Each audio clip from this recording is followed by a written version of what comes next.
Okay, so we are going to be talking about Vietnam, or as they say, Nam. So what we're going to do is, as we approach this topic, we're going to look at it kind of over the course of 5 different presidents. So we're going to look at Eisenhower, then go over to Kennedy, Johnson, Nixon, and then finally at the tail end there, Ford. So out of these presidents, it's probably Johnson and Nixon who have most of the presidency kind of eaten up, if you will, by the Vietnam War. But we're going to take it kind of one president at a time. So before we start talking about presidents, we're going to start talking about geography, right? So just here's a little geography. So this is Japan. China's over here, right? There's a North and South Korea because, that Korean conflict didn't really end our way. And then down here, this is Vietnam. Korea is not Vietnam. Now you know. So with Vietnam, scooching over here, we are going to look at a little bit some geography surrounding Vietnam. So this whole area of the world, this is called Indochina. So this is China. This is considered Indochina. And so Vietnam right here, and then we'll look a little bit about Cambodia later, Laos a little bit, but just kind of to give you some basic geography with that. So the first president that we're going to be talking about is Eisenhower. So this is all Eisenhower's box, if you will. So the Indo-Chinese War is referring, of course, to Indochina, which we just said is kind of this area right below China. With this area has been colonized for a long time. And so before World War II, this is a colony of the French. And then during the World War II, it had been taken over by Japan. And now again, after World War II, it's back to being a colony for the French. And so the Indo-Chinese War is more or less the people in Vietnam trying to get their independence from France. Right. And so typically, the United States, we like government by the people. So typically we would support an independence movement, but not so much in this case, because in the context of the Cold War, we have to deal with communists. And so Ho Chi Minh, he is a freedom fighter in Vietnam. Even before World War II, he had been campaigning to get independence back for Vietnam. So he's kind of our freedom fighter here. And so what happens is he is organizing this war, more or less. He's organizing troops and violently resisting colonial aspirations of France. And typically, like I said, we might support him, but guess what? He's a communist. And so we definitely don't like him because we don't want communism to spread, and so we don't like him. And in fact, we gave France about $1 billion, with a B, $1 billion every year to help support or suppress its colonies in Indochina. And so we were really funding the Indo-Chinese War, sort of speak. All right, so we're going to look at just kind of one battle of this Indo-Chinese War, and this is the Battle of Dien Bien Phu. So, as you can see, these are some native Vietnamese, and they're moving supplies around for this battle. And just to kind of understand the importance of it, this battle, the French lose. And it is a humiliating defeat, because frankly, there's this, giant French army that is up against more or less these penniless peasants. And so even in this picture, you can see they're using bicycles to carry around supplies. But still the thing is the French are losing. And when they lose this battle, it's absolutely humiliating. Another key aspect to the battle is timing, and as history knows, timing means a lot. Timing means everything. Why don't we just throw that out there? And so as this battle is happening, and as the French are losing this battle, there's actually a convention going on, the Geneva Convention, which is in 1954. And at this convention, they're trying to figure out what to do with Vietnam. And so because the French are losing it so badly, the Vietnamese can kind of use that as a bargaining chip, sort of speak, to get kind of a better solution. And so what happens kind of to end the Indo-Chinese War is this. They come up with these Geneva Accords, which are the fruit of the Geneva Convention, and they divide Vietnam into two, which was supposed to be only temporary. And so the north part, above the 17th parallel here, the north part went to Ho Chi Minh, went to the communists, and later that power is going to shift into the hands of a group called the Viet Cong, which is kind of our enemy during the war. And then the southern part is not very democratic by any means, but at least pro-West, and that's led by their president, Diem.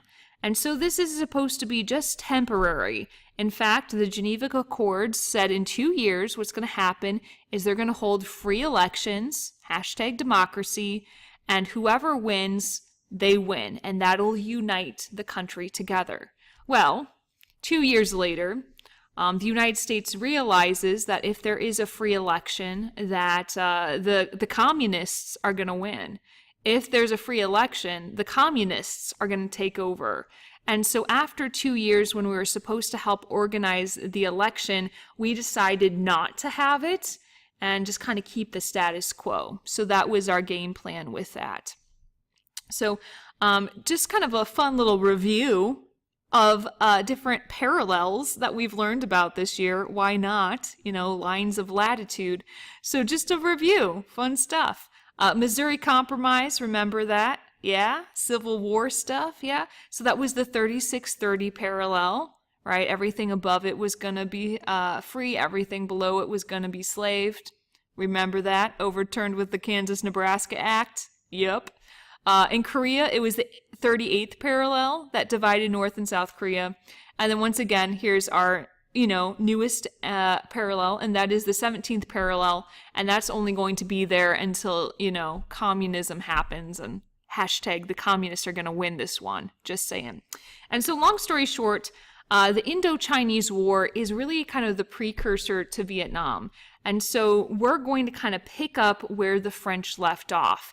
And most of this stuff is happening, like I said, in the Eisenhower era in the 50s. And so here's a little cartoon. What's so funny, monsieur? I can't say that word. I'm only trying to find my way. And so you can see here's a dead French soldier, and it says Indochina. And now we have an American GI, and it says Vietnam. So before we go on to President Kennedy, we're just going to take just a moment to get some basics about how war was fought in Vietnam, because this is very different than World War II. This is actually quite different than even Korea. So this stuff right here about the basics of fighting, you don't necessarily have to write down, but you just kind of have to know it to understand kind of how we were framing winning or losing this war. So this is just a couple of basics about the fighting, and then we'll take some more notes once Kennedy shows up, okay?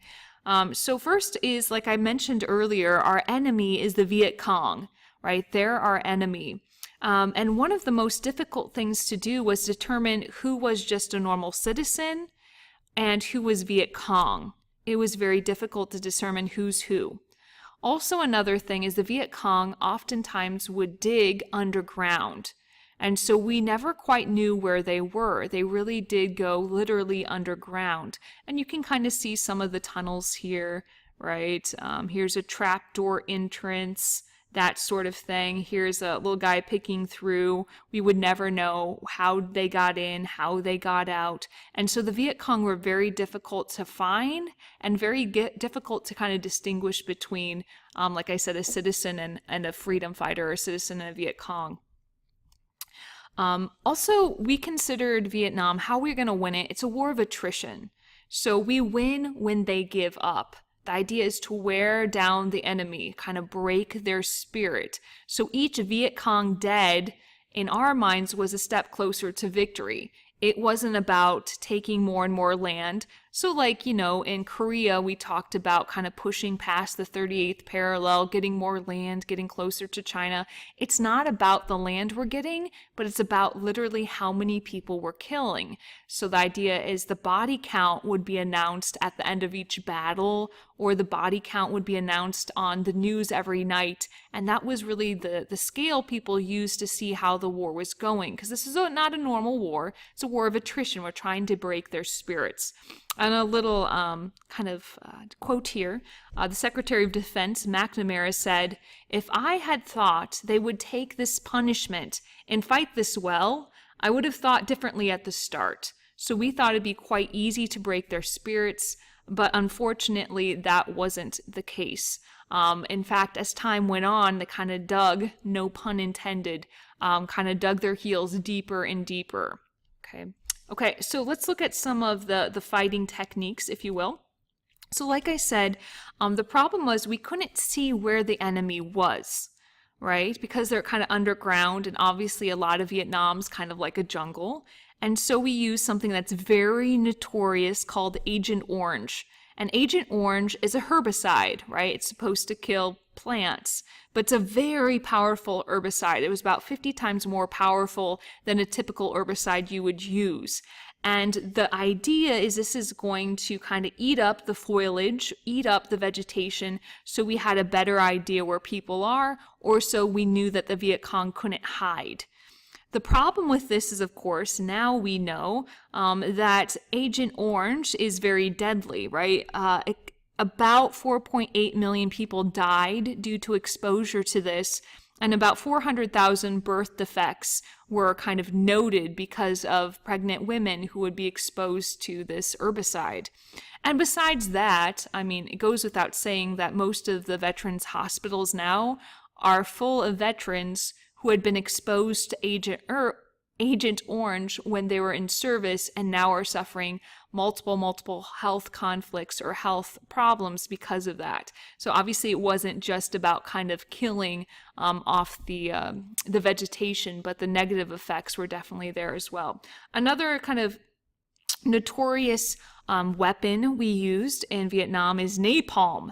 So napalm, think of kind of the fire bombs we used in World War II. And so napalm is this kind of flammable gel/liquid. And when it sticks to skin, it causes very severe burns, and it will burn up to 10 minutes. And so there were bombs, of course, and they're causing fires, but also this would get on civilians. And so here is a woman with her child with severe burns, because like I said, napalm will stick to you and there's nothing you can really do to fix it. Here's just so you can kind of see, this is firing off napalm. This is one of the victims who obviously had facial burns. Perhaps the most telling or iconic picture of napalm is this picture right here. I'm going to link a video that actually explains what's going on in this picture below that I'd like you to watch. Anyway, and so just another quote here. Napalm is the most terrible pain you can imagine. Water boils at about 212 degrees. Napalm generates temperatures of up to 1,500 degrees to 2,200 degrees. So it's absolutely, you're on fire. And so this is probably the most iconic picture here. This girl right here, her back is covered with burns and napalm. Her dress had burned off. And like I said, I'm going to link a little video I'd like you to watch about the aftermath, how she's still alive today and still suffering from these burns and the effects of the burns. So that's a little bit about kind of how the war was fought. So what does it look like? It's a war of attrition. What are our weapons? Well, we're using Agent Orange, we're using napalm, that sort of thing. All right, so now we are in Kennedy. So just so you can see, Kennedy is only going to be in office, right? He's going to be assassinated. More on that later. So he's really only in office from 61 to 63. And so there's not a ton of stuff we're going to talk about connected to him. But he does kind of shift gears when it comes to what's going on in Vietnam. So just to kind of make it clear, before we had, way before, our policy with the Cold War had been containment. Containment. Well, under Eisenhower, remember, we kind of shifted our strategy in the Cold War, and that was John Foster Dulles, and we talked about him before. And remember, under Eisenhower, it was the idea of massive retaliation to really kind of more bang for your buck, really kind of cut back on traditional military spending and invest your money in your Air Force and in your nuclear weapons programs. And the idea is that was going to be a policy of, if you step out of line at all, communist China or the Soviet Union, we're going to nuke you. So it's kind of this threat of massive retaliation if they stepped out of line. Well, as we saw earlier on in Hungary, that Hungarian uprising or revolution, if you will, that doesn't work so well. And so what's happening now with Kennedy, he has a new Secretary of Defense. I mentioned him a little bit earlier, Robert McNamara. He's going to be the next president's Secretary of Defense as well. So he'll be Johnson's Secretary of Defense. Well, they come up with this new strategy, and it's called flexible response. And so the idea is, okay, kind of backtracking on massive retaliation. What we're going to do is we're going to respond to the situation as we see fit. And so once again, we're going to fund money back into the traditional army, boots on the ground, and not be so heavy-handed with the threat of nuclear weapons. So flexible response. So our response to something can be flexible. It's not an all or nothing thing anymore. One of the things Kennedy really invested in is a group called the Green Berets. And so here's a picture of the Green Berets. And the Green Berets were specifically this group that was organized to fight in Vietnam, and specifically using guerrilla warfare, right? So this isn't like the monkey, this isn't with an O, but guerrilla warfare is kind of like what we'll see in Vietnam. What do I want to say? So Kennedy loved the Green Berets. He kept a Green Beret, literally the hat, on his desk because he thought they're awesome, kind of these special fighting forces trained to fight in Vietnam. One other thing that Kennedy does do is in 1961, he has this sharp increase in U.S. military advisors. And so he's not, there's no draft or anything yet, but he knows the situation in Vietnam's sticky, especially after we refused to allow those elections earlier on. And so he's going to send in what he calls, quote, military advisors. And they were there just for some political stability, but still Kennedy absolutely insisted that no, this isn't our war, this is their war. And that's a little bit kind of how Kennedy deals with it. But like I said, Kennedy is not going to be in office super long because he will be assassinated. Okay, so just go back to Johnson here. So Johnson is, JFK's vice president. And so he's going to take over and really, like I said, Johnson and Nixon are really kind of heavy on the Vietnam War. Their names are probably most connected with it. And so once again, we haven't, no war has been declared. We just have some more, troops on the ground there as military advisors. But really, we haven't started the fighting yet. Because really to do that, we need some money. And so this is what's going to happen. We're going to talk about the Tonkin Gulf Resolution. So that's what we're talking about right now, Tonkin Gulf Resolution. So here's the Gulf of Tonkin. Right? It's in Vietnam. And so what happens is two American destroyers, read into that like boats, Navy boats, are allegedly fired on by the North Vietnamese. Okay, so LBJ, which is Johnson, LBJ said that this attack was unprovoked. And so the North Vietnamese are, trying to, fire at two of our destroyers. Later on, Johnson does claim that, he says, for all I know, they were shooting at whales out there, because it's not really about the incident that matters. It matters that he uses this to get what he wants, right? So two of our destroyers were allegedly fired upon by the North Vietnamese, and this is all he wants. He wants an incident that'll give him permission to kind of start to actually take care of things in Vietnam. So this is what happens. So he goes to Congress, and Congress more or less gives him a pass and a blank check to use further force in Southeast Asia without their approval. So more or less, Vietnam, once again, it's not going to be a declared war. In fact, like we've mentioned before, the last declared war, or the last war that Congress has declared, was actually World War II. And so Congress more or less just gives Johnson a blank check and the power to do whatever he thinks he needs to do in Southeast Asia. And so Johnson says, the Gulf of Tonkin resolution was kind of like grandma's nightshirt. It covers everything. Oh, thanks for that image, Johnson.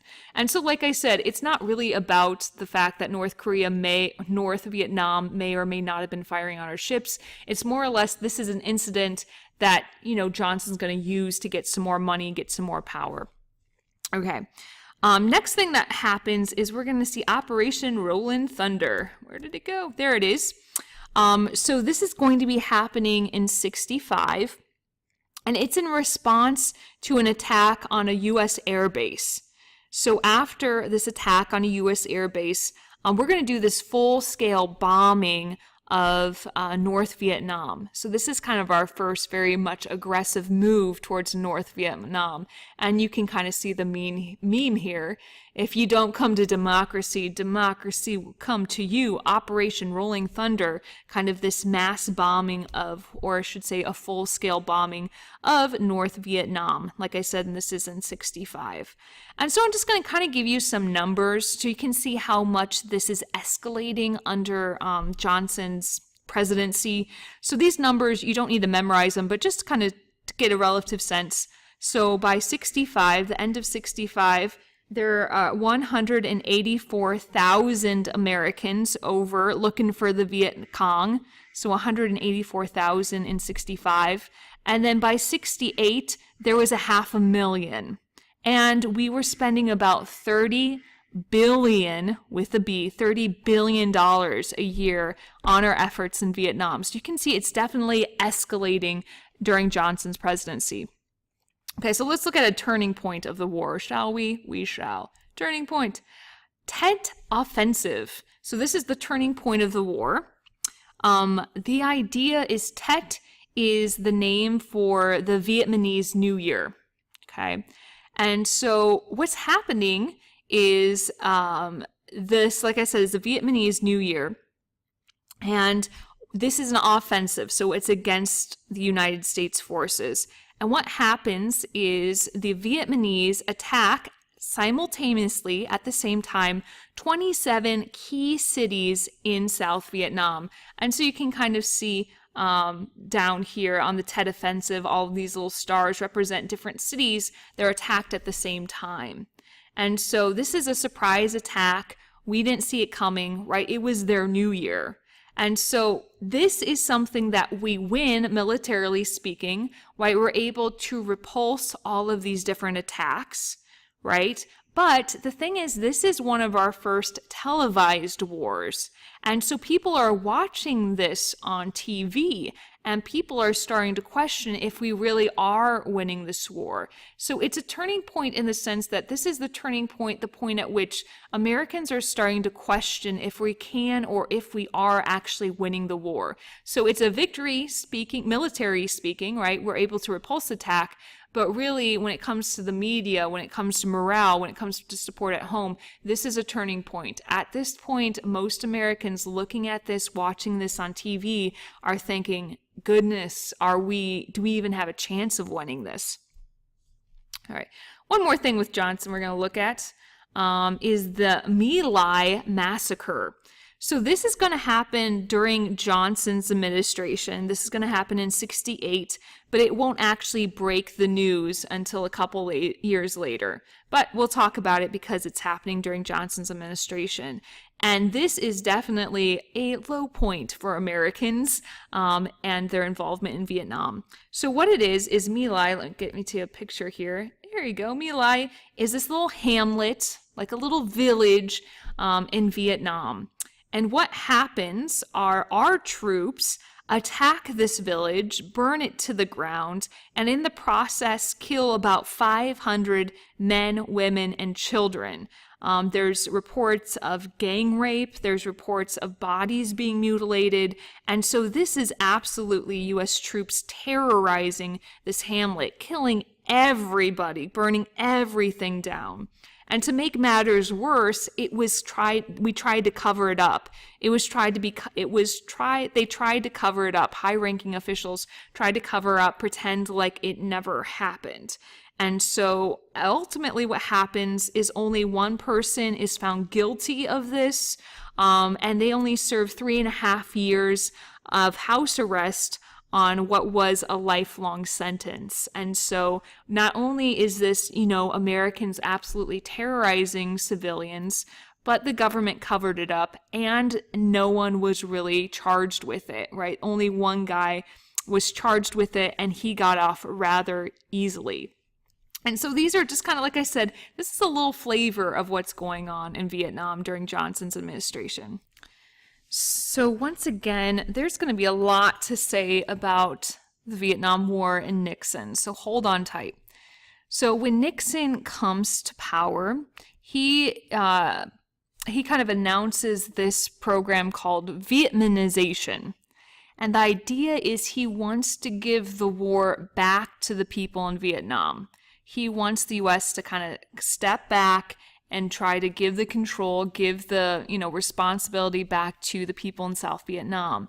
And so as a step towards this, he calls for the withdrawal of about 540,000 troops, right? So we're withdrawing about, 540,000 of our troops and trying to give the war back to South Vietnam. Along with this is something called the Nixon Doctrine.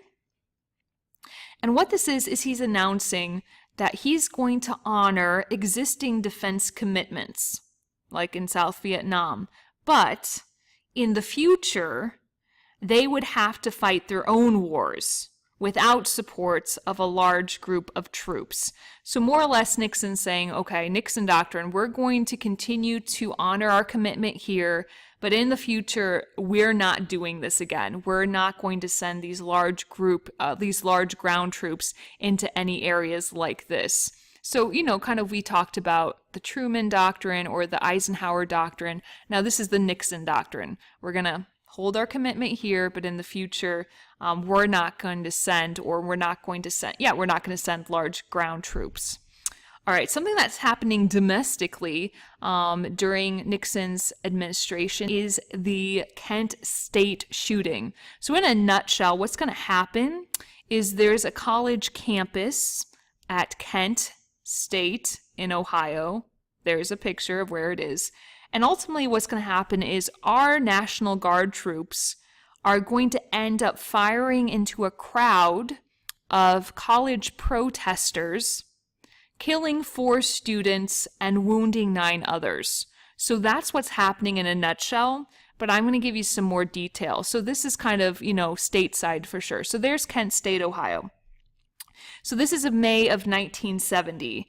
And so, like I said, this what happens is Nixon is announcing this Cambodia campaign.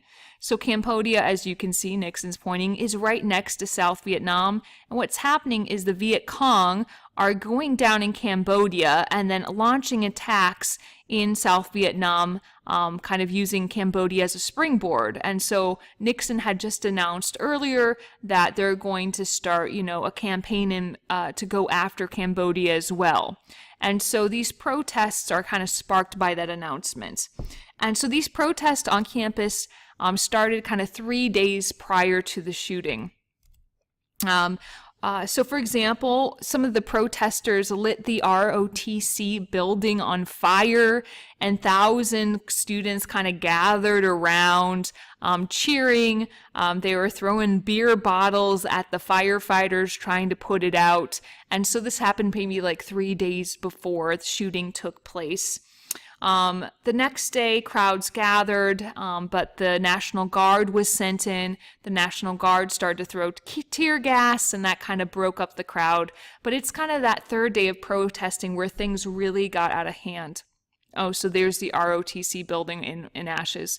So on the third day, the next day, a crowd of 2,000 were gathered, and more or less the National Guard says, leave or be arrested.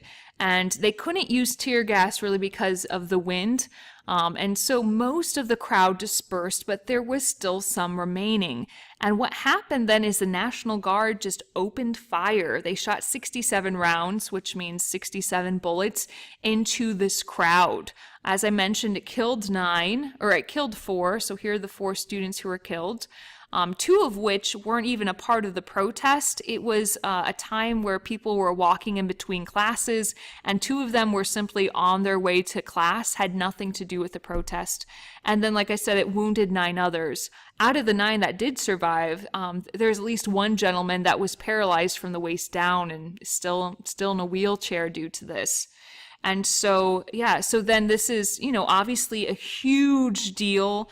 I talked to a teacher who was at UNI at the time, and UNI closed down campus for the rest of the year, right? They said, if you want to stay, you can to take your finals, but this year finals are optional. We're closing campus. And so this was kind of the norm throughout the United States. After Kent State happened, like college campuses just shut down for the remainder of the semester. All right, so that's a little bit about Kent State. Another notorious thing that's happening at this time. Oh, here's some of the Kent State protesters. Okay. This was a famous picture, of course, from Kent State. This is one of the iconic scenes from there. All right, forgot I had those pictures there. All right, next thing to connect with Nixon is the Pentagon Papers. So we know the Department of Defense is housed in the Pentagon. And so the Pentagon had created this kind of collection of information that was highly classified. It was a report they had kind of collected for themselves. And what happens is this leaks. And in fact, the New York Times and other newspapers later on start to publish the Pentagon Papers. And these are more or less proving or showing to the world that President Johnson had, quote, systematically lied not only to the public, but also to Congress. So, for example, the Pentagon Papers said, we actually provoked the Gulf of Tonkin incident, that it wasn't, just North Korea's bad.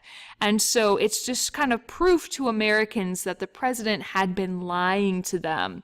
And you can see here's one of the Pentagon paper being published, at least in part. Vietnam Archive, Pentagon study traces 3 decades of growing U.S. involvement. And so more or less now, if the tide wasn't turned before, Americans are super upset. They feel like they've been lied to, and they're, sending their men overseas to fight in this. Okay, we're almost done with Nixon. So here's another example of the Pentagon Papers, this one, the Washington Post. There's a movie that came out a couple years ago called The Post that talks about kind of the Pentagon Papers. If you have some extra time, you just watch that, The Post. Okay, so anyway, so what happens next is Nixon calls for a ceasefire. So January of 1973, he officially calls for a ceasefire in Vietnam. And this is just a thinly veiled American retreat. Right, so we're saying Americans are getting out of this mess. This doesn't mean that the people in South Vietnam aren't going to stop the fight. It just means that the U.S. are getting out of this war. We're going to retreat. Okay. All right, but even after the ceasefire, here we go, another kind of picture of the ceasefire. Even after the ceasefire, though, we continue to bomb Cambodia. So once again, here's Vietnam, here's Cambodia. So even after the ceasefire, we continue to bomb Cambodia with the hopes that we're going to ensure the control of a non-communist government. Right? But this is going to backfire big time. So bombing Cambodia was a bad idea. It didn't cause a non-communist leader to take control, but really it led to the rise of a really notorious dictator called Pol Pot.